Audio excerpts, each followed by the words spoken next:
Hey everybody, it's Dr. Eric Balcavage. We're back for another edition of Thyroid Answers Podcast, and I'm back with Dr. Kelly Halderman today, and she's going to join me as a co-host today. And we've got a special guest on today. And before I introduce our guest, Kelly, I want to welcome you back for another edition of the Thyroid Answers Podcast. How's everything going?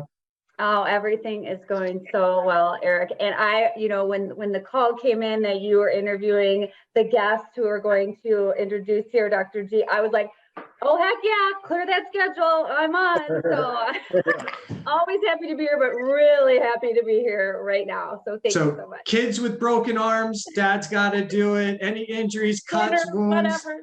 Dad's on duty, mom's off duty. She's got a podcast to do. So I'm glad you're back on again. But let's not delay it any further. Let's bring Dr. Christian Gonzalez on. He is a naturopathic physician, kind of specialized in oncology and cancer treatment, but now he's the host of the famous Heal Thyself podcast. He's all over Instagram, all over social media. He's got a huge following. And we're going to talk to him about all kinds of things about toxicity and the impact of the environment, environmental medicine, and how that really does impact the stress they put on the body's cell danger response and how it impacts thyroid physiology. Christian, hey, good to see you live from California. I can't wait to get out there in a month or so and stop in and see you. But how you doing? Oh man, I'm great. What an intro. Both the excitement in your guys' voices got me all amped up right now. I'm ready to go. Yeah, I'm in sunny California. I just moved into a new place, checked it for mold, taking care of the air quality. You know, I'm doing my thing out here. So I'm sitting in the middle of an empty home right now, doing my first podcast in this home. Awesome. How awesome is it's this one? That's awesome. So if you need people or something to fill it up, I've got 2 kids' college stuff that's in my basement. I'll be more than happy to ship some of that stuff to you. I'm sure you want some of that. I'm sure there's some toxicity there. Right. If it's anything like my college stuff, it's a futon and a table that's on its last leg. Yeah, stuff that I really don't want back in my home is what I want. So exactly. Let's do this. There's maybe 1 or 2 people that don't know who Dr. G is, right? So can you give the people a little bit of a background, who you are, how you got to be who you are? Tell us a little bit about your story. Yeah, thank you, man. You guys hype me up. So I feel great now. It's quite the journey because I was going to be a dentist. I went to dental school for 2 years. I wanted to be an orthodontist. And then it came about that life unfolded where my mom was diagnosed with breast cancer. And it was like right in the middle of the Minnesota winter. And I was like, okay, well, you know, I had no experience with cancer before that. No one I knew had cancer. So I'm like, okay, well, they're going to give her chemo and radiation and surgery, and then it'll be gone. Because, you know, that's the way that it works. That's what I thought in my head. And then when I came home for one of my first visits back, I went to the doctor with her, and I was already like into nutrition enough, but like we're talking about like fitness nutrition, not like deep clinical nutrition. But I understood that what she was getting, calorically dense foods to come home with, was not what someone with cancer should be eating. High sugar, high processed, inflammatory oils. And I was like, what is going on in the state of cancer care? What's still going on with the diet that we're giving these patients? And I was kind of in awe. So then I started making my own food for her, whole foods based shakes, you know, just keeping her calories up. And it was able to help her for quite a while. I learned about naturopathic medicine in this process. And literally the day I learned about it, 2 days later, I told the dean that I'm ready to leave dental school and go into naturopathic medicine, because I'm a firm believer of intuition and alignment. And I felt so true that was my path. It was like I had an internal, when you plug in the lights from Christmas and all the lights go on in the front of the house, it's like Chevy Chase. Yeah. So that's how it felt on the inside. Like I was just lit up when I learned about it. And I was like, holy moly. So through that process, I went through school, and my mom passed away during school, naturopathic. But it really propelled me to be able to see, over 1,000 cancer patients when I came out of school, my residency, and then learn about chronic disease, and then learn, with synchronicity about environmental medicine more. And then start teaching people like you can eat well, you can work out, you can even just keep your stress low. But then you come home and you don't really think about the quality of the air that you're breathing for 8, 9, 10, 12 hours a day, even in COVID times when we were home all year last year.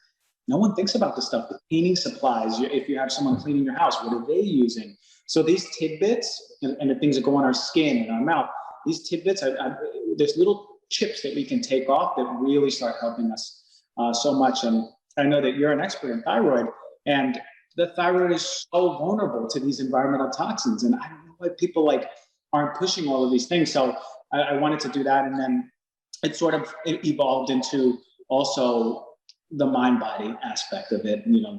I've always been deeply connected to nature, and living in the mountains for a year have really, really showed me how healing nature is. So helping people get back to nature, learning that the further we deviate from our own natural evolutionary state, the way we ate, the way we moved, the sun, the further we are from health, So how can we, in today's modern times, implement and integrate practices to put us in a good place?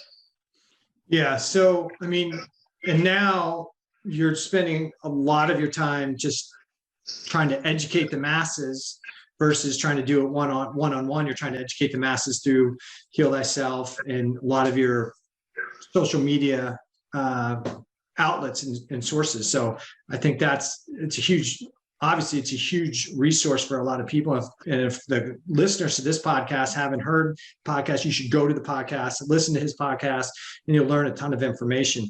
And you do a ton of those, looking at different things and saying, hey, this not so good, these are better options. So which is helpful, because that's one of the things that people start to have problems with, where do I start? And so chipping away at the information is really good.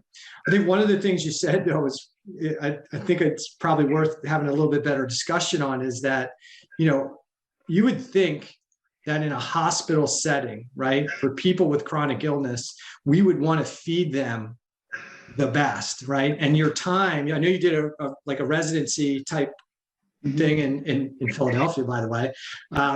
And so, but were you kind of thrown back after doing a naturopathic degree and then going into the hospital setting and seeing what people were fed on a daily basis, where you just kind of what are we doing here? Yeah. It's funny, when I came out of school, I was in a bubble. I thought everyone ate organic. And when I came out of school, I'm wait a minute. Or at the very least, I thought people just ate healthy. I forgot, because I was in such a bubble. And then coming there, I think what really catch me by surprise is that the hospital I went to were forward thinking. They had quality food, they had a lot of whole food options. They didn't use a lot of really crappy oil. So it was good in that sense. But the fact that people still chose, when they were an inpatient after surgery, to have someone pick up McDonald's for them, or have someone pick up Pizza Hut, and they would still go off campus to just get these crappy foods. That just shows me how addicted people are to these inflammatory foods that at the time when their body needs it most, for healing, they're still making the choice. And it shows me how disconnected we are from the healing power of quality anti-inflammatory foods. So yeah, I was like, what is going on here? I was even surprised that a lot of the nutritionists, or the dietitians, we're still pumping out Boost and Ensure for all of these patients. It has 25, 30 grams of sugar, but the first ingredient is soy, genetically modified soy, canola oil, sugar. I'm like, what is happening? There's better choices. I've researched them. Here's something that's an equivalent. Why don't we just use this? Well, it's not in the guidelines, but I was like, I can't believe what's happening. So I sobered up really quick. Yeah, and the disconnect is still there, right? We see that with the recent, the promotion for the vaccine in for the injections, people are getting free donuts and, free food, free junk food if you get your vaccine. That kind of points out that the hierarchy of the people who are driving healthcare in this country specifically are totally disconnected from what nutrition means to overall health and well-being, and I guess we don't really have and Kelly and I talk about this in our book, but maybe you have, that's a good next place to start is like, what is your definition of health? Because there's lots of definitions and a lot of them I don't think make a lot of sense. Well, health is the absence of disease. Well, what is that? That's not necessarily health. So what do you, if somebody, and I am asking you, well, if I ask you, what does health mean? How would you describe that? Like, what would your definition be? It would be remembering that you are not disconnected from nature, that you are part of nature in every single way, right? You're part of the sunrise, you're part of the sunset, you're part of the dirt, you're part of breathing in the forest. Like in every single way, you are nature. And the more we are deviating from that, the more we are not in our thrive state. Because you can thrive, except the modern society has taken us so much out. And that doesn't mean go live in a cabin in the woods, but it does mean put together these practices. So that's it. Like health to me is being as closely aligned to your natural state and thriving. Yeah. And I think that's a big issue. A lot of people are just surviving, and we can help people survive for a longer period of time. But the problem is, as I'm sure you're really familiar with, our lifespan has not changed dramatically, and it's actually maybe crept back a little bit, but our health span, how long we are healthy without need for drugs, surgery, and procedures, is getting shorter and shorter. Decades ago, it used to be the last 10 years of your life was that sick phase, right? And now it's 30, 40 years. Right.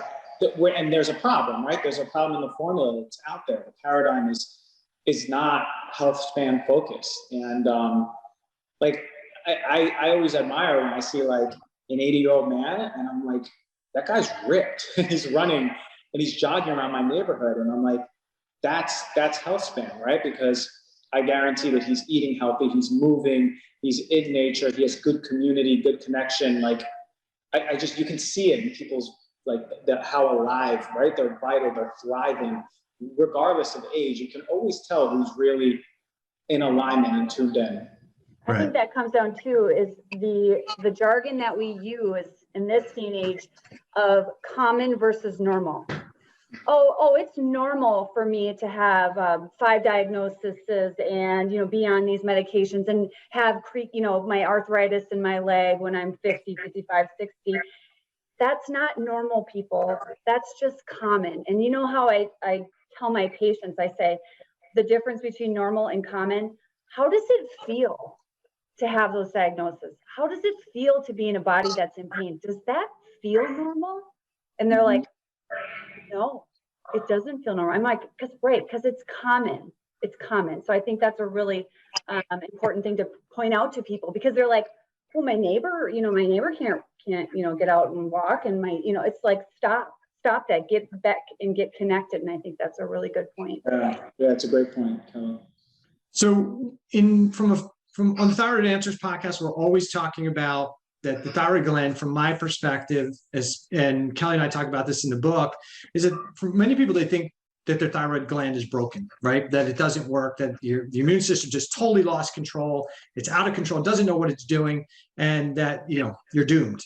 And the focus of our book, the podcast, and how I work with patients, and I know how you guys work with patients, is to have a different perspective. And that is that, the body does what it's supposed to do, right? It's either in homeostasis, where there's enough energy, it's low stress, and I've got enough energy in any given day to do everything I need to do, or the body's in a state of allostasis, where there's excessive amount of stress. I don't have enough energy to do everything I need to do. I need to turn down physiology to certain things and ramp up cell defense. And that ramps up the inflammatory mechanisms, ramps up the immune system. It doesn't feel good, but that's the body doing what it's supposed to be doing. And the dimmer switch to control that is thyroid hormone. So if I downregulate thyroid hormone, I ramp up the inflammatory system. I downregulate normal metabolism, so I don't help a bacteria, a virus, an organism propagate and get more kind of embedded in the system. And the same thing if it's traumatic thought, that can be perceived as an excessive stress or a danger, and toxins. And that's one of the things we want to talk to you about today is, it's one of the things you talk a lot about it's one of the things we haven't covered like in depth on the podcast, but can you talk about like how toxins in general, right? Why they might cause somebody to have disease, dysfunction, a cell danger or stress response, and then lead to the dysfunction that becomes cancer or that becomes some disease process. Yeah. Actually, Eric, you and I were having a great conversation about cells and thyroid hormone and the outside environment of the cell and what is it and how it actually dictates how well you're even absorbing the medication. And outside of the cell being many different things like just persistent inflammation due to infection and other factors, stress, but then we're like poor diet, and then we're talking about environmental toxins. And that's a big chunk of the outside environment. What's the home environment? I always see like your relationship with your home is a macrocosm of your cell's relationship with its inner world. So interesting is that like anytime I'm reading about a very particular toxin, let's say BPA, thyroid always comes up on the list. It's like neurotoxic, immunotoxic, affects the thyroid and kidneys. They're so delicate and sensitive in many ways. So I'll see it in BPA, I'll see it in formaldehyde, benzene, phthalates, all the flame retardants, right? Pesticides. And I'm like, whoa, and how many people are suffering with, I mean, we've talked about with different cases with people that I've worked with, hypothyroid, hyperthyroid. So for me, it's a matter of like, okay, if even the healthiest person took a toxin test, we'll still find some stuff in there for sure. Some of these chemicals are so persistent there that we've been exposed to them for a long time, heavy metals. But the question is like, what dietarily, what in our home is adding to that toxic load, right? So to the point where now it's overwhelming your body's environment, your cellular environment, and it's going, what the heck? I can't even function. I can't even produce energy correctly because of this. And we get those signs and symptoms, right? They express themselves physically. We go, oh, you know, I'm really run down, mood issues, gut issues, thyroid. So that's sort of like the work I've been doing. All right, where do we find this? Where do we find this? How do we? And this is why we talk about companies and quality. What's the best quality one for, let's say, mattresses? Here are my top 20 really high quality mattresses. Then you make the decision for yourself where the budget falls, how you want to do this. But cleaning out the air in the home is so important. But also, like, let's say health foods, a lot of these health foods, green powders, cacao powders, right? Protein powders. People love them. They're marketed as health foods, and great, they are. But a lot of, let's say, a pregnant woman is told, oh, you got, you know, your kid needs all the nutrition it can get, a lot of protein, so they start making smoothies, right? With over-the-counter whey protein, you know, or plant-based protein, putting all that stuff in there without even thinking about heavy metals. And heavy metals are persistent in a lot of these foods, and they're adulterated. So it can affect the pregnant women. It certainly will affect the child. We can see it in the cord blood. It passes through the placenta, and then, you know, predispositions to neurological disease. It goes a long way, right? So can we protect ourselves, pregnant women, and then the future generations just by making small changes, going, actually, you know what? I heard this cacao powder has got a ton of heavy metals. I heard it from some talking head on Thyself podcast. And then I'm ready to get a new one. And these differences, they go such a long way. So for the listeners, when we're talking about this, we've talked about this a bunch of times, the cell danger response, and your body is adapted to take on a certain amount of stress. You need some stress. Some stress in your life is what we call hormetic. It actually helps break you down a little bit, and then you get stronger. It's kind of like lifting weights. You break your muscle down, the body comes in, rebuilds a bigger, stronger muscle. So you need some stress in your life. The big problem is if the stress becomes excessive, that can trigger a danger response. And so it could be emotional. We were talking about trauma and how past trauma that you think you've just taken care of, but it's kind of in the background creating noise. We talk about environmental stress, and we're going to talk about a bunch of those, but emotional stress, physical stress, chemical stress, microbial stress, habitual stress, things you do on a daily basis that you think are healthy, but are just part of what's breaking you down. But these toxins, the big challenge is that you'd say, well, the government says it's okay, right? Like these things are okay. But what the government's often doing is testing one thing. It's with that one thing's within a safe level, so it must be good, not thinking about the load, right? So you've got a certain amount, you've got a whole bunch of toxins in your water supply, and we could talk about that. But if you test each one of those toxins individually, by itself, it may not be a problem. But then when you take a look at the load of all of the things in there, then you add the environmental stuff from your cleaning products, your house products, your bed products. That's when that toxic load can actually be way too much, drive us into that danger response, and then you will have changes in your endocrine physiology and your thyroid physiology and start to have chronic disease. So maybe we start because somebody goes, well, oh my gosh, that's everything. How am I going to take care of everything? So when somebody says, how do I go about this, reducing my toxic load? You guys are talking about the water, you're talking about my food, you're talking about my supplements, you're talking about my bedding, you're talking about my cleaning product. I mean, oh my gosh, I'd have to change everything. How do you take somebody who hears you talk about the toxicity of the environment and just says, you know what, I'm just going to jump off the edge because I can't do it all. This is the fine line, right? This is the fine line because there's people be like, oh no, this is like fear mongering versus like, can I teach, empower, and then help give you solutions, right? So you can do it over time. Because toxin load happen over time, right? It builds and builds and builds over time. So too does the change for most people, right?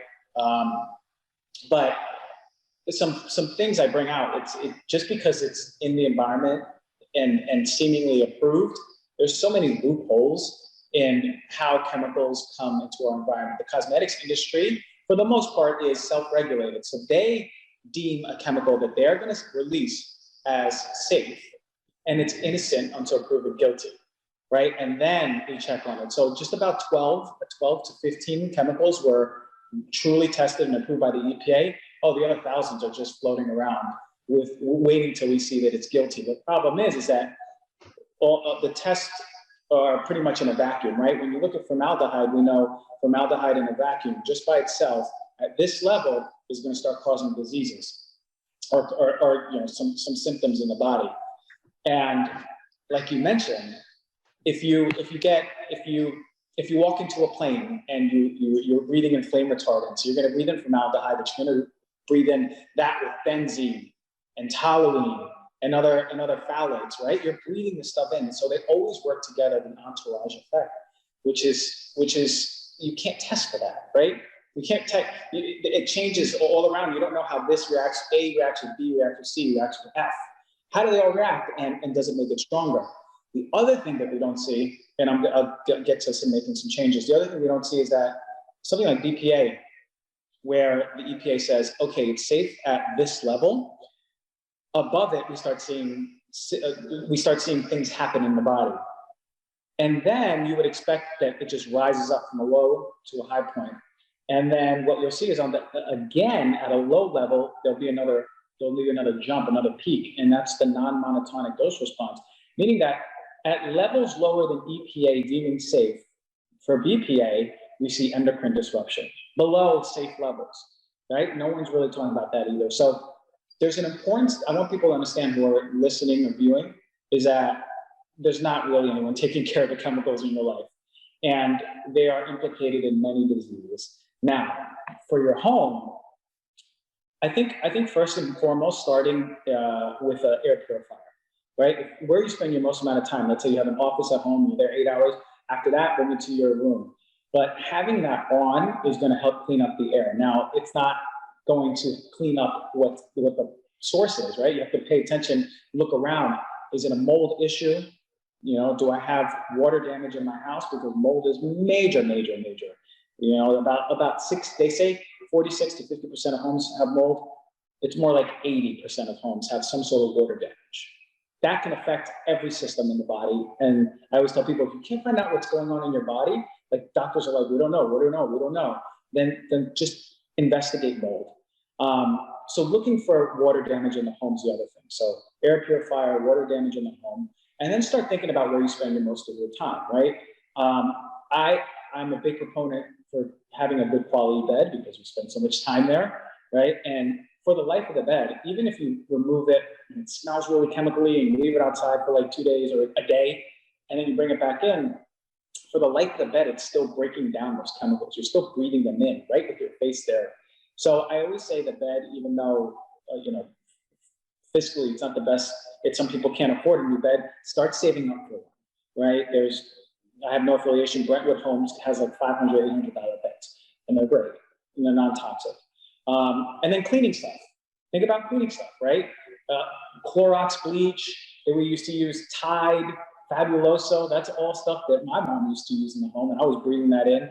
Glade plugins, all of these artificial scents are hormone disruptors. So those are, besides the bed, easy fixes that we can start with. Also think about what you're cooking with. If you're cooking with Teflon, that's a problem, right? Did you ever see the movie Dark Waters? Yeah.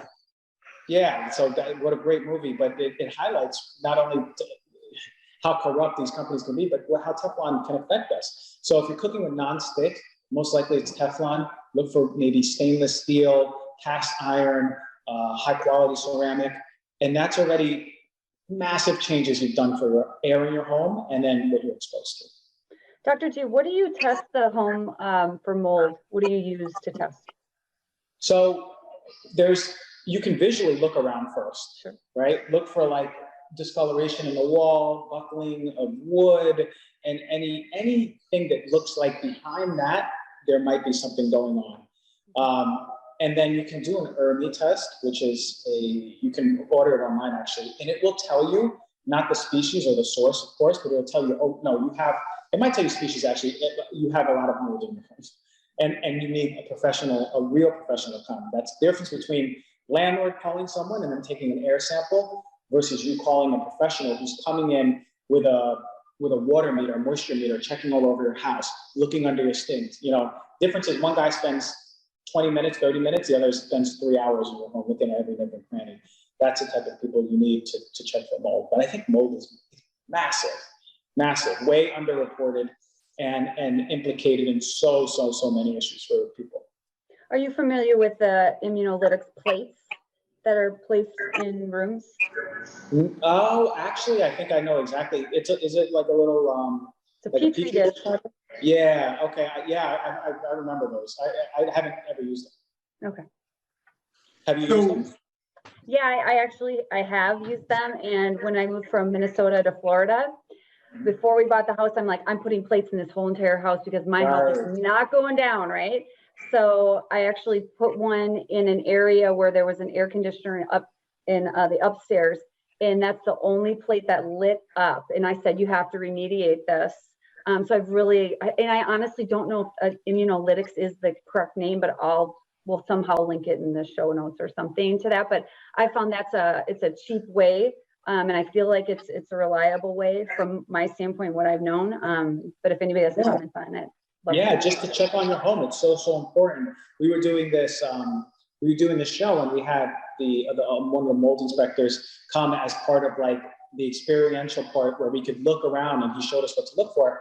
And we found where the air conditioner was, there was a vent to the air conditioner. We opened the vent, they looked like there was some mold patches. Then we went to the other vent, opened it up, and right around the air conditioner, there was just black spots everywhere. Now that means past the filter, where we saw the first spots, where the air is being cleaned, inside there it's compromised with mold and then being recirculated in the home.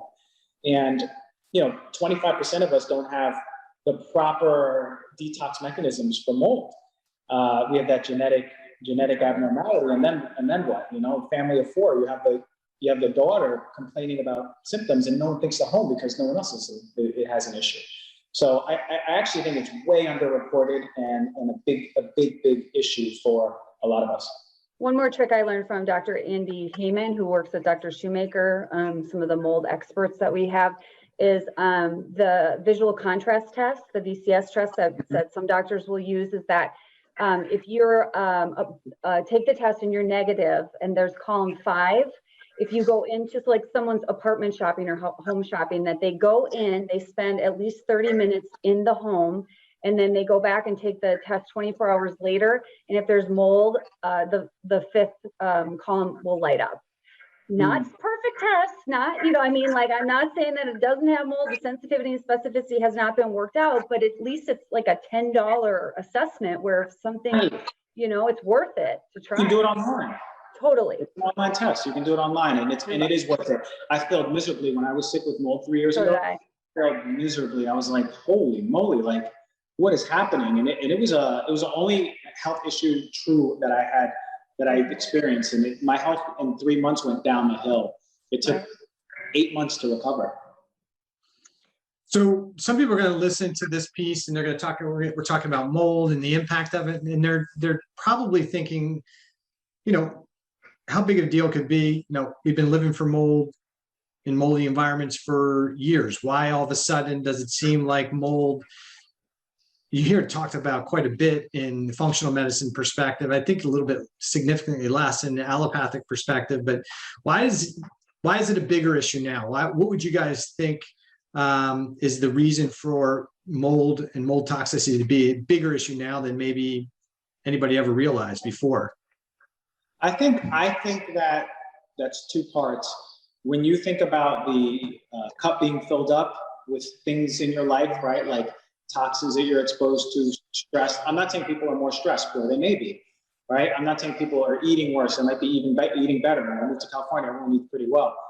But what I do know is that environmentally, there's more and more chemical exposures. Now, we're not even thinking about the relationship to the other second part with our cell phone, right? Like, there is a role of EMFs when it comes to how pathogenic mold can be, right? So I think since the advent, and who did this? There was a German scientist who did this study that showed that it exponentially grew faster, and it was more pathogenic, the mold that was being released, the spores, with the influence of EMFs. So for me, I'm like, okay, well, that's a possible theory, right? The advent of way more electromagnetic radiation, right? Pollution that we're being exposed to, also including the increase of lots of these chemicals that are coming out. More and more and more, we're putting, you know, different lotions, hair stuff, body oils, all these stuff, they build up in the body. So independent of the stress variable, independent of crappy eating, there's still, it doesn't matter if you eat healthy or not stressed, you're still being exposed to this stuff that I'm talking about. So I think it's the things that we're always being exposed to over and over that may be making mold a lot more pathogenic, or us a lot weaker and less resilient to mold.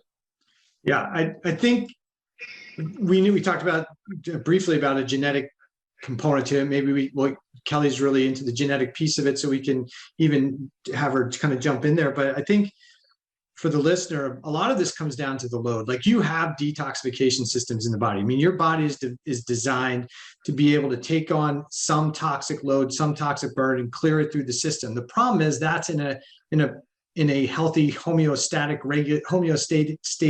state where everything's working good. But in an environment where the load's excessive, where we're depleting nutrients very quickly, where we're not necessarily getting the load of nutrients into the body to help support those detoxifications, plus the load, as Dr. G's talking about, we get to a point of max saturation where we can't process it anymore. And now what does your body need to do? Your body's got to do something with those toxins, and it winds up to some degree getting stored. But everybody's load is a little bit different. And some people may eat really well, but they may have toxicity from other things, other stressors, other environments. So it's not one thing. Kelly and I talk about this in the book. Like, we have these fitness factors, and really you have to raise your level of fitness in each one of these areas of your life: your diet, your nutrition, your exercise, your environmental load, like your environmental fitness. All of these things have to come up. You're only really as strong as that weakest point. So you could be the best athlete in the world, but live in a toxic environment, that's still going to potentially bring your health down a bit, right? Yeah, 100%. I agree with that so much. So it's probably a combination. Some people have genetic predispositions, but to a large degree, it's probably the load on top of it is what gets most people. Yeah. So when we talk about, like, water is another big potential problem, right? So you see people drinking, everybody's drinking water now, right? We've got the oceans filling up with plastic bottles from everybody drinking there. What do you tell people about water and evaluating their water source? What's your thought process on what they should drink from, how much they should drink, and how do they go about finding, do they need a filter? Do they not need a filter? What's appropriate? Yeah, great question, because that's a basis for our overall health, right?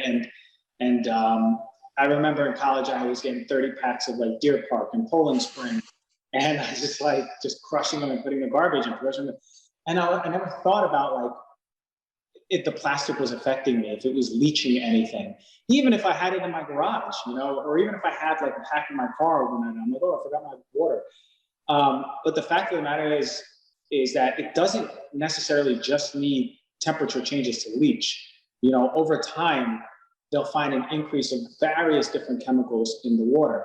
BPA, phthalates, PFAS being the one that Dark Waters was talking about, what we found in Teflon, those polyfluorinated chemicals that are forever chemicals. They stay in the body from 12 all the way up to like 30 years, and they stay in the environment forever. They just don't break down. But they're implicated in almost every single organ is affected by them, or that we see, including the thyroid. And then when we think about what's in the water, okay, like, are we drinking fluoridated water? If we're drinking tap water, we're getting exposed to pharmaceuticals, right? We're getting exposed like antidepressants, anti-anxiety, birth control, hormones. It's pretty wild to me that what's allowed in the tap water, it's allowed only at a certain level, right? But how much tap water are you drinking? So for me, I'm like, all right, well, I'm not going to drink tap water. Back then in college, I was like, I'm just going to drink bottled water, plastic water. So, and then after soon, like a few years later, they talked about BPA being an issue. I go, okay, well, I'm going to get rid of that.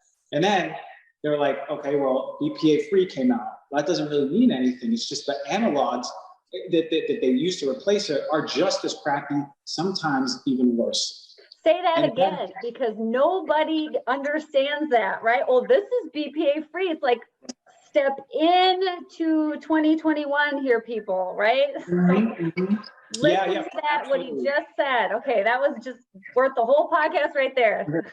It's so true. It's so true. And a lot of plastic companies, it's like a sneaky move by these companies, but it's like, we have this, it's BPA free, therefore it's fine. And then came the report earlier this year about PFAS, as we talked about, but found in bottled water, right? And they're in the water supply. We're being exposed to that. So look, bottom line is that tap water, I wouldn't drink myself ever. Bottled water, I only drink like if I'm at a conference, and that's all there is to drink. But at the end of the day, the way I do it is I have a glass or stainless steel water bottle. I have my water filter at home. Depends, there's different water filters. And just recently I did independent testing on them, like the Berkey and the AquaTrue. And AquaTrue is like supposed to be the gold standard, at least for over-the-counter reverse osmosis. I'm going to retest it because it didn't do that well. So, which was surprising because it was brand new. So those were the ones that I've been using, but still much better than tap water. So get a glass or stainless steel water bottle, use a water filter, which I'm going to report back which one is the best. And then just, if you use a reverse osmosis, remineralize it. Put some mineral drops in there, and you're good for the day. But for me, that's the best way to consume water at this point that I've found, although I'm still open to finding out different things. I actually have a bottle that restructures the water too.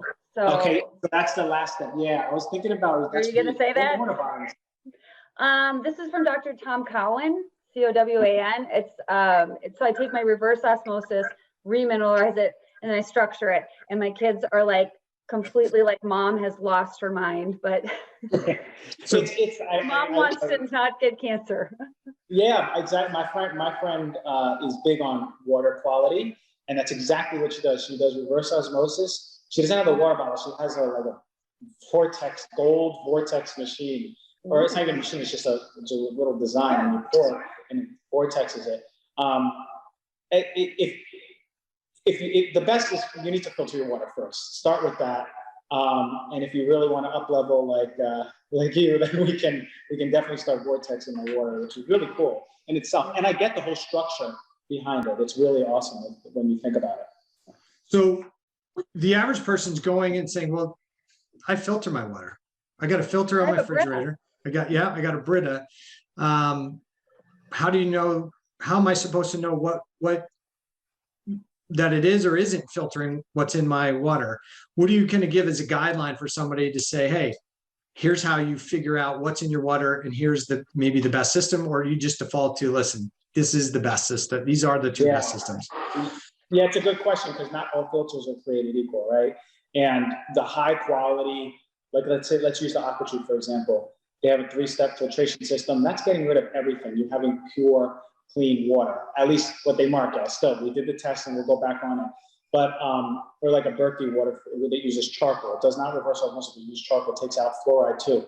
The difference is something like a Brita versus those two is that Brita is going to take out 25%, 30% of what those filters take out. Those filters, you go online, you'll read the list or the third-party testing. It's massive what they get rid of. They get rid of all the pesticides for the most part, heavy metals, different microbes, fluoride, which is one that Brita won't get rid of, or like cheaper, lower quality ones, they won't get rid of the fluoride. So they're not all created equal. If you can invest in something, invest in a good quality water filter for you and your children. So, and for the listeners, one of the best places that you can go just to find out what the heck is in your water is ewg.org. They have their healthy water guideline, and you just go in, you put in your zip code, and you can find your water supplier, and you'll see like what the government's levels are, and then you'll see what EWG is established as kind of health guidelines, right? It's kind of like lab values, like these are disease ranges, but that's not really healthy ranges. The optimal range is usually where the healthy people are. And from a toxicity standpoint, I think people are really shocked at all the stuff that's coming through their tap, right? Between, chlorinated products, fluorinated products, medications, hormones, all those things you said. So if you really want to see, is my water supply clean? That's a great place to go. EWG.org. I think it's called their Clean Water, Healthy Water Guide, something like that. I think it's a good resource for people to kind of figure out. But try and filter. And if you do use reverse osmosis system, you really do need to remineralize it, because it's pulling out all the minerals too. And hydrating without all those minerals, maybe not as hydrating, right? Right. And then there's also findaspring.com to find like a glacial source of water, which they sometimes will provide reports too, like what is in this. I live in the middle of the Twin Cities, and literally like 3 miles down the road, there's a glacier, like an aquifer that they pull out of, and they test it, and all that information is free. So awesome.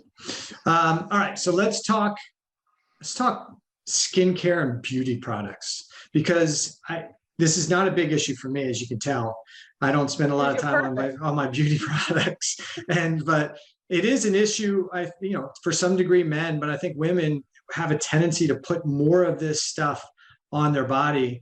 So you want to talk a little bit about beauty products, skincare products, and the issues that we might run into, or people might run into with these things? Yeah. When you think about beauty products, I think it was on average, the women use 12 per day and men like 6 or 8 or something like that. Like personal care products. Personal care products are one of our major contributors to toxic load when it comes to the stuff that's in the back of the bottle going into our body. Now, some of it is absorbed, some of it's not, some of it's metabolized very quickly, some of it stays in the body. One thing that I always tell people, and across the board, a lot of these products have really synthetic, nice fragrances, right? They have like floral blossoms or garden scent. And you smell, you go, wow, it's amazing. I'm going to smell clean. I'm going to feel clean. And it's like, but the word fragrance in itself is just an umbrella term. I mean, there's hundreds and hundreds and hundreds of chemicals under that word fragrance that you don't see, right? So you'll see a product and you go, oh, okay, well, I mean, I can't really name half of these chemicals in here, but then I see fragrance.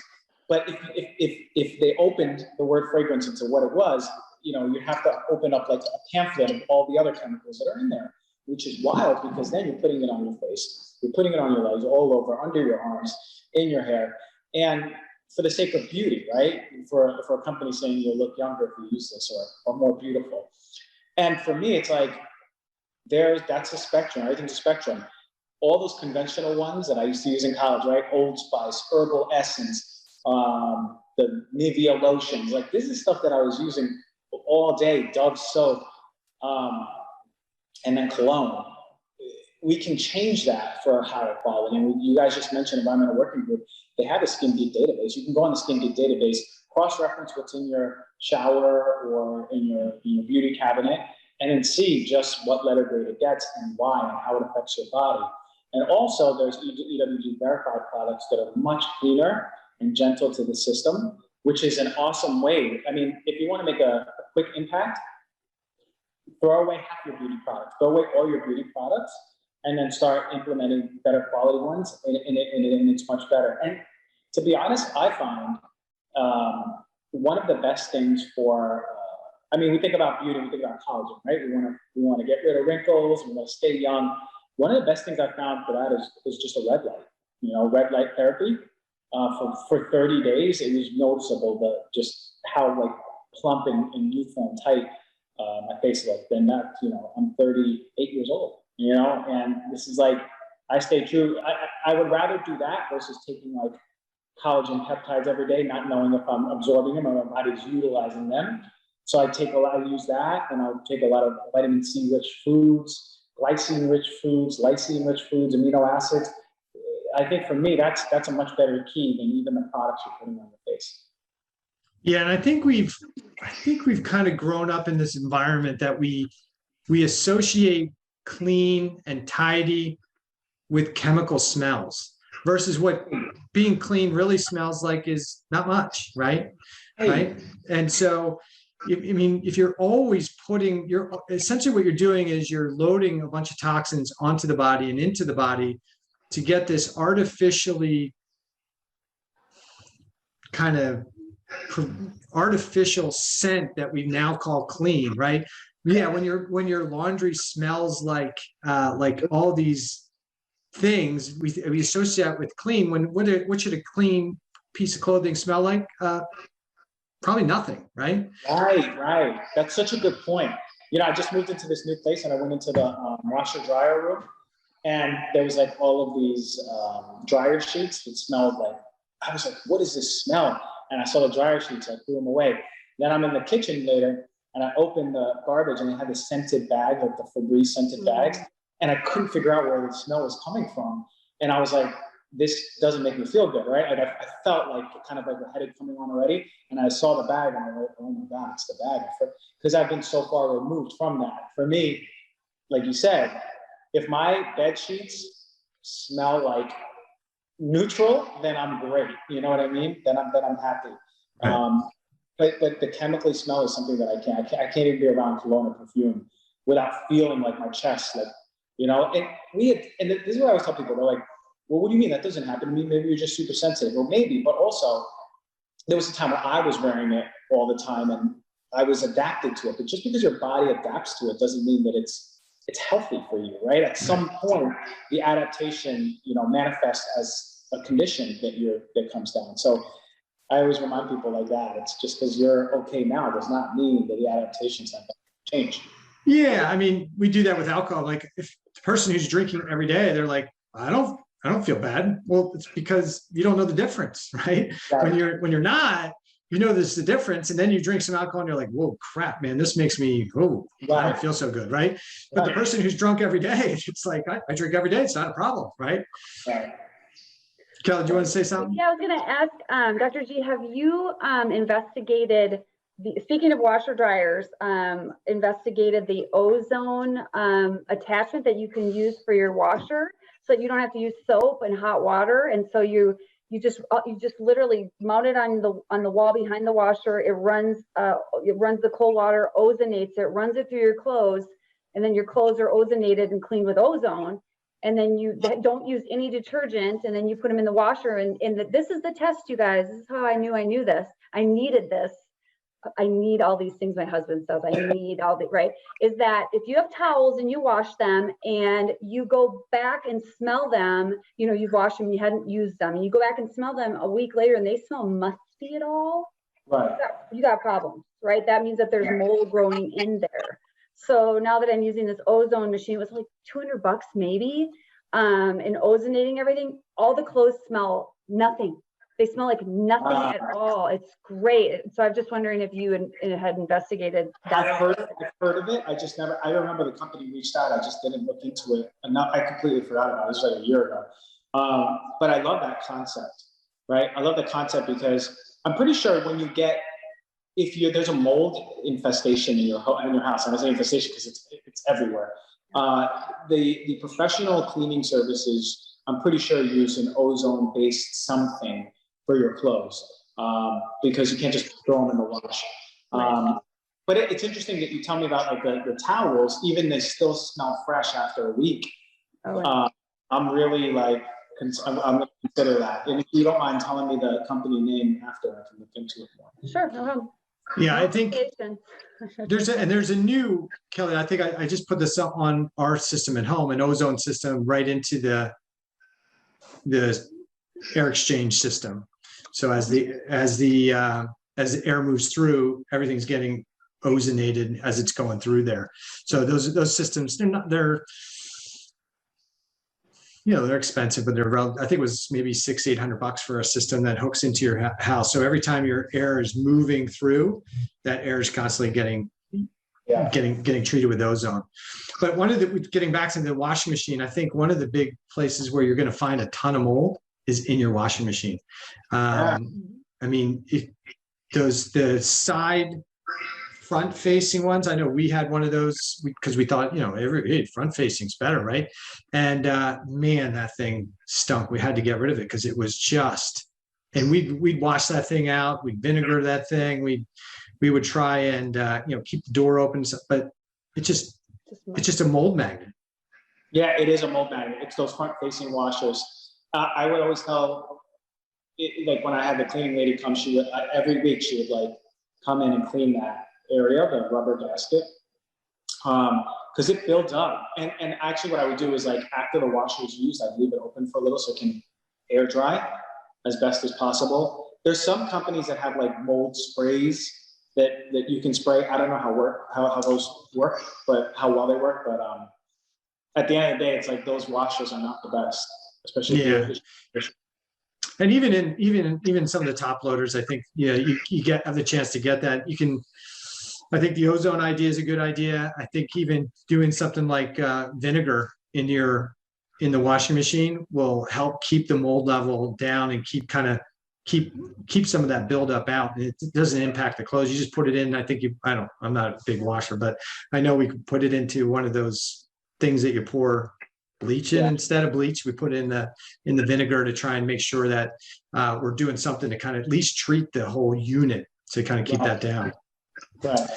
So we talked about water, right? We talked about filter, get something like a Berkey, maybe a reverse osmosis. We talk about mattresses, going low tox type mattresses and pillows, because those are things you stick your face in 6-8 hours a night, right? So try and deal with some of the low hanging fruit. We talked about maybe doing swaps, and for the person who's got a lot of makeup and a lot of personal products, just do a swap. Like, instead, you can get rid of it all and start all over, and that may seem daunting, but maybe every time something runs out, you make a swap, right? Go to ewg.org and make a swap on something.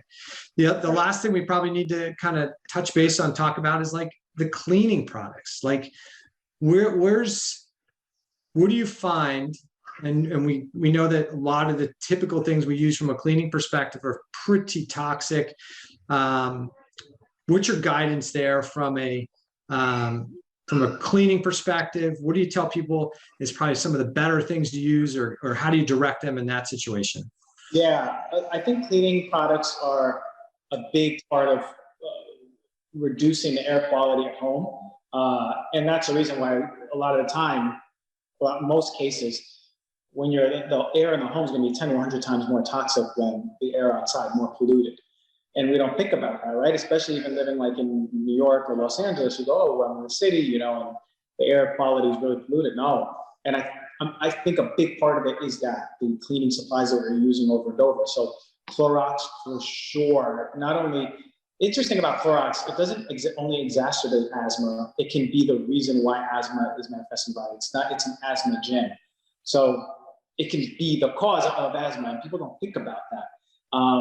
So Clorox, like all of the floor cleaners, the potpourri sprays, the counter cleaners. For me, I use very simple stuff like Dr. Bronner's cleaning vinegar versus just pure vinegar. Cleaning vinegar is a little more concentrated, only like 1 or 2%, but it makes a big difference. And then I have the Branch Basics line, which is really, really high quality, or Puracy, really high quality, clean, non-toxic home stuff, right? And you can mix like a bathroom formula with concentrated water versus a Windows one versus a all-purpose one. Easy to have in the home. And then like borax powder for like mildew or like those slimy places. Like let's say you want to clean up your shower, you can clean it in forever. No, borax powder is really good. You can use baking soda, hydrogen peroxide. These are things that can just make sure it's on what surface you're putting it on. On marble, it can be, or granite, it can be affected by it. So just before you go ahead and do it, read about what goes on what. But you see, like, these are things that we don't talk about, but they do. I mean, I give them to the cleaning lady. She does a great job, right? It's like the same exact cleaning job, except no chemical smell. Right. See what I mean? And it's for the price, you know what I mean? It's a little more expensive, but it's taking care of you and your family.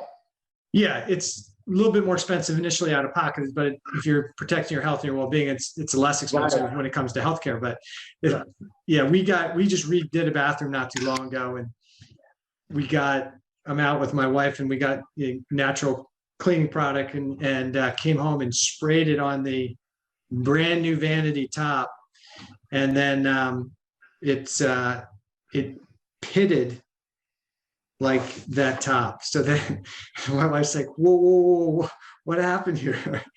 So that wound up Eric re-sanding down the top and resurfacing it. But it's a natural product, clean product, but the citrus in there, even though it says a multi-surface citrus cleaner, not for that stone. It just etched it away. I was like, dang it, we just spent all this money.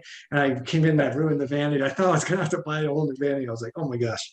So we talk about cleaning supplies, and that's another thing, EWG.org. You can go to EWG.org, and they have cleaning products that you can buy.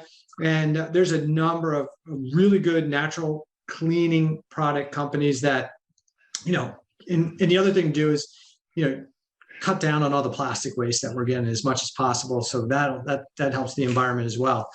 One other thing we didn't talk about, maybe we don't talk about it too often, and that is maybe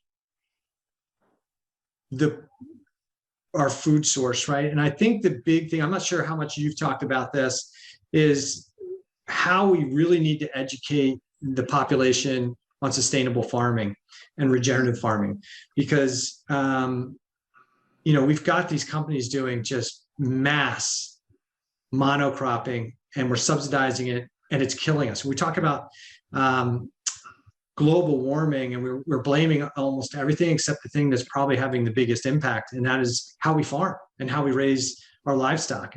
And do you talk about that much? Can you dig into that a little bit? I don't enough, particularly because I'm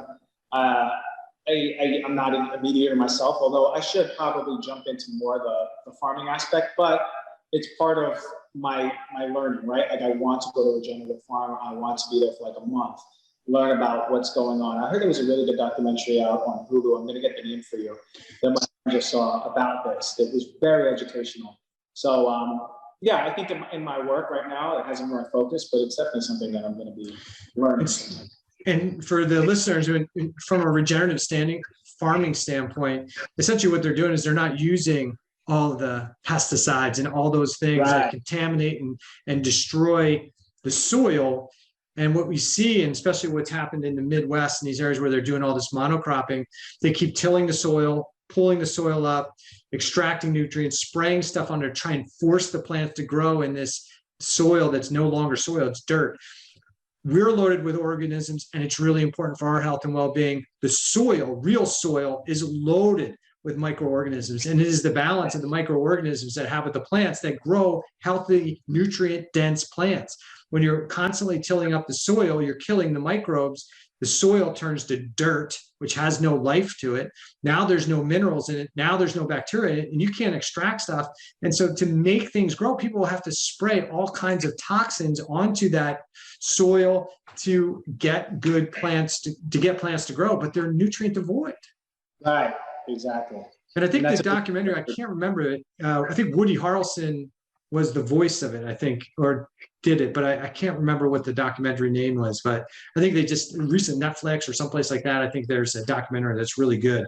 I think it's Joel Salatin's got a place out here in the East Coast that he's done fantastic. I mean, the guy's killing it with his farming technique, and I think hopefully we'll see more of it.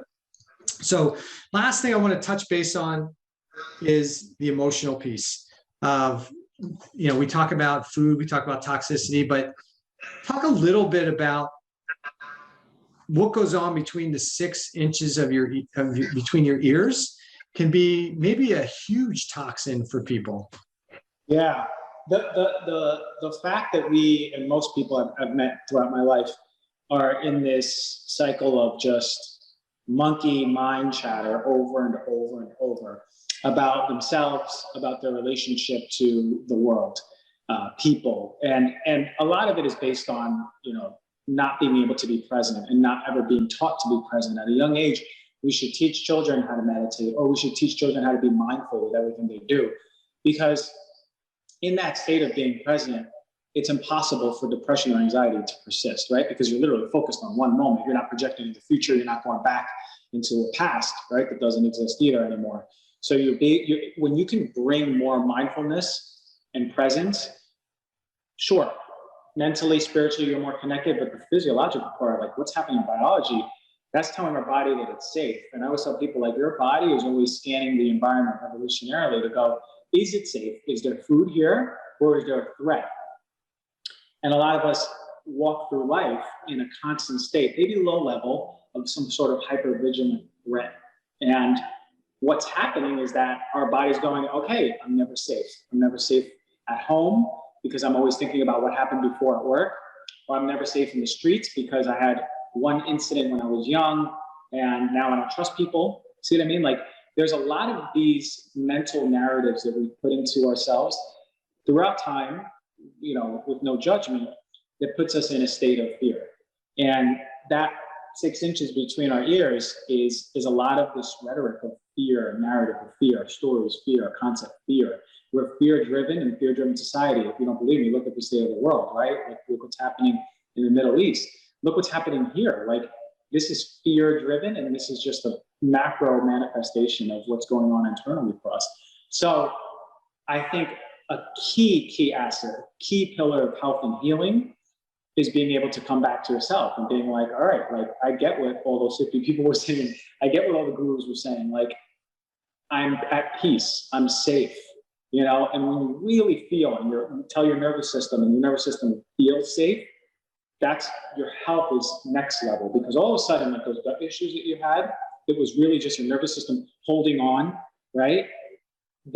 I'm not saying it just will dissolve disease, but what I am saying is that it will free up those resources for other systems in your body to utilize health and healing, detoxification, immune system, brain focus. You just feel better when your vigilance is turned down. And I think I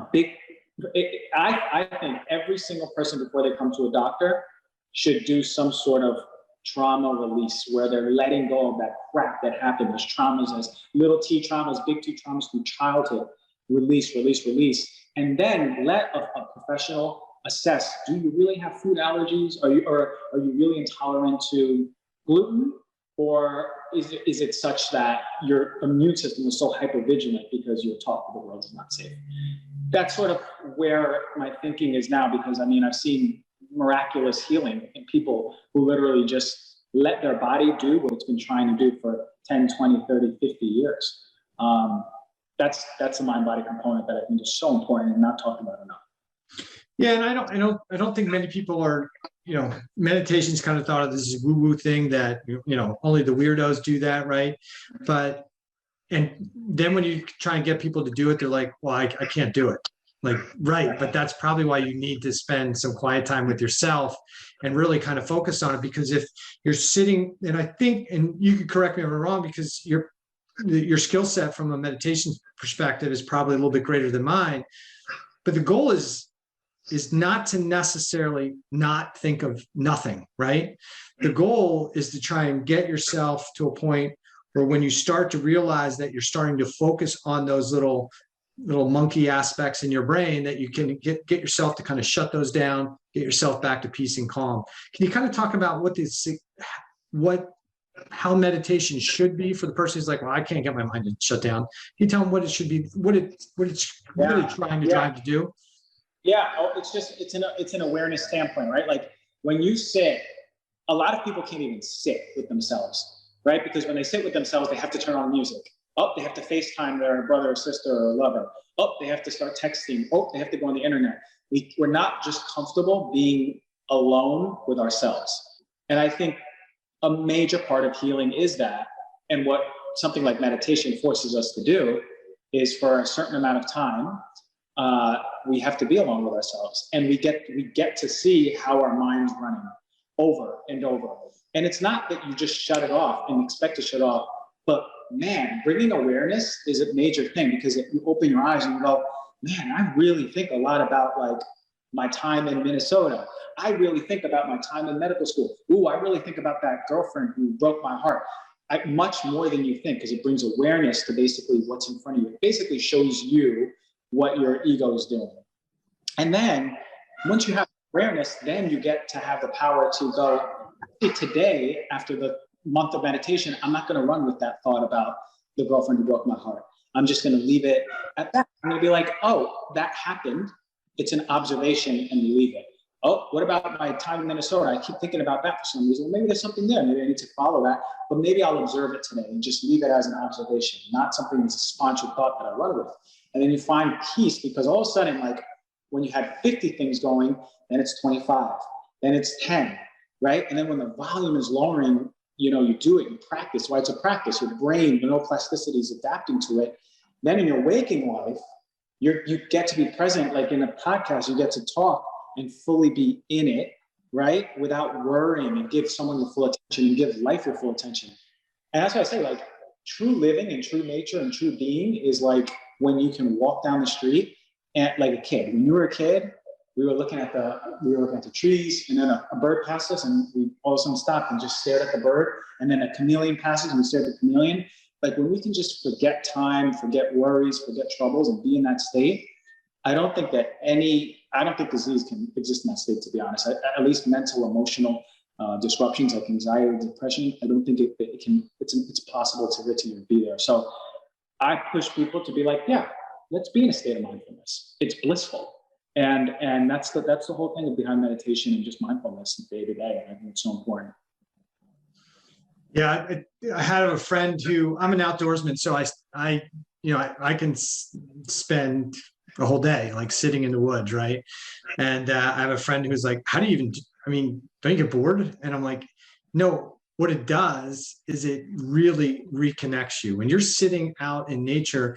When you first sit out there for a while, you're thinking about a bunch of things, but once you're out there for a while, you really do become observant.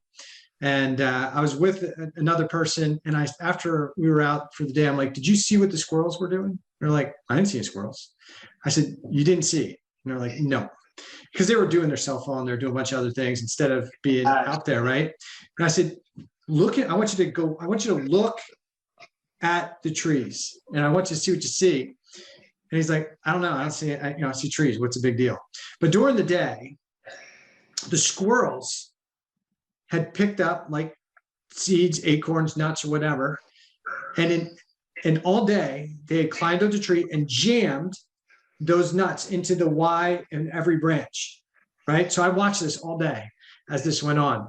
And I'm like, when you really step back and take a look, you could see that they were jammed in almost every Y branch in the woods, right? Almost every branch.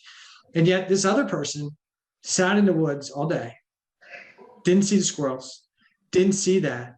But it was this orchestra of events that went on all day because they couldn't quiet down their brain, because they couldn't be in the moment, in the present, they didn't see it. And B, they just didn't appreciate the beauty of life around them. But I was like, you got to turn off the other stuff. You got to shut down the other stuff. And then you leave the woods, whether you had a good day or not a good day, you had a good day because, man, that was such a connection. Right. Nothing's lost. There's no time lost. You can always be like present like you were. And I'm sure, and this is perspective. This is our human experience, right? Like your friend was probably like, oh, that was just a wash. And we just sat there and didn't do anything. And like, I went through all of my Facebook and I saw everyone's stuff. For you, you're like, holy crap, that was really healing. I got to observe nature and its beauty, and you got to be mindful. And your nervous system was like, your stress was like, your body was like, oh, thank you, I can take a breath. And I think that's so valuable a lesson for anyone that's listening to try to do that. Like it's uncomfortable, but like lose your phone, keep it at home for that day, and see how you feel after. You're not going to get home and go, oh, I feel so much worse because I couldn't check Instagram. It's unfortunate. It's unfortunate because we think that way, but I promise you, it's like you go to the beach. You can't go to the beach and leave angry. You kind of go to the beach and you're like, I feel kind of good. Wow. I just spent 5 days in Moab, hiking, rock climbing, rappelling, canyoneering, and we just had a smile on our face all day, every day, slept like a dream. It was like, it was awesome. But what did we do? We were outside all day in the environment, just being exposed and not worrying about all the other stuff. So it's really important. So everybody's time is important. So we're going to wrap this up, but I want you to kind of finish with, if you had to give somebody 3 key tips to kind of reduce their stress burden from toxins or from emotional stuff, what would be those 3 key tips that you would give somebody? Do I lose them? All right, Kelly, I'm going to ask you because it looks like Christian's out of here for a moment. What would you think from this? Oh, there he is. So I wanted to finish this with 3 things, 3 tips, 3 kind of top 3 things that you would tell somebody to reduce the load, the toxic burden in their life. What would be those 3 top things that anybody can do to start improving their quality of life? Right. Movement, 100%. You gotta start moving your body, and that's charging up your muscles, charging up your whole body. Like exercise, hiking, going for a brisk walk, just move every single day, 20, 30 minutes, just do what you can with that. I think really important is finding that time at some point in the day to stop, to have a ritual of de-stressing, journaling, affirmations, grounding, breath work, meditation, whatever it is, to come back to you, whatever, like to be mindful, right? Maybe you can't spend a whole day in nature, but spend some time with yourself somewhere where you can come back to yourself, and then check out your home. Look for mold, look for a good air quality filter. I talk about on my show a lot. Open the windows, get good airflow. Just optimizing the air in your home is another important thing. I think that's important. The first 2 things had nothing to do with toxicity. The first 2 things had to deal with the low-hanging fruit. Move and be present, right? Move, clear your mind. So those things are good. If you work on those things, especially movement and being more present, working on your breathing, man, your lymph system, your detoxification systems, even though you can't avoid all those toxins, you're going to be so much better at eliminating those things and reducing the toxic burden. Yes. So good way to finish. So what we'll do is we're going to wrap it up. I want to thank you for spending some time with us on the podcast. If people want to find out more about Dr. G, where do they go? They can go on Instagram at dr.christian.gonzalez or my show, Heal Thyself, on all platforms. And like you, a passion for educating people. So this is, I mean, like, making videos just like you, here's what we got to learn today, and talking about, it's just whatever we can do to empower folks out there is like my number one. Awesome. Kelly, any final thoughts? Yeah, I have a quick story to tell you. So, and it totally relates to me meeting Dr. G in person. So I was able to go to a Buddhist temple when I went over to Sri Lanka. And I know a lot of the people who are listening are caregivers, and they're dealing with a lot of different thyroid issues and taking care of people. But here's my point, is that when I went over there, when I was in the presence of these monks, there's this thing called entrainment with your brain. And when you get around people who are present and grounded, your brain, through entrainment, wants to copy that resonance. When I met Dr. G in person, the work that he does, the way that he is, the healer that he is, being present, practicing this, I immediately felt so much better. I was grounded being around him. So these practices that he's talking about, they'll change your life, but they'll change the life of people around you. And I'm so happy that we got to talk with somebody who preaches that. And it's not about just us. This is the macro, right? We're taking care of ourselves, but we're taking care of everyone else around us when we do take care of ourselves. So that's kind of my final thought. Thank you so much. That was one of the best compliments I've heard. I appreciate that. You can feel that. It's true. You can feel that. Awesome. Well, everybody, thank you so much for tuning in to another edition of Thyroid Answers Podcast. Dr. Kelly, thanks for coming on. Dr. G, thanks for coming on. And stay tuned for another episode coming out in a couple of weeks. Take care. Okay.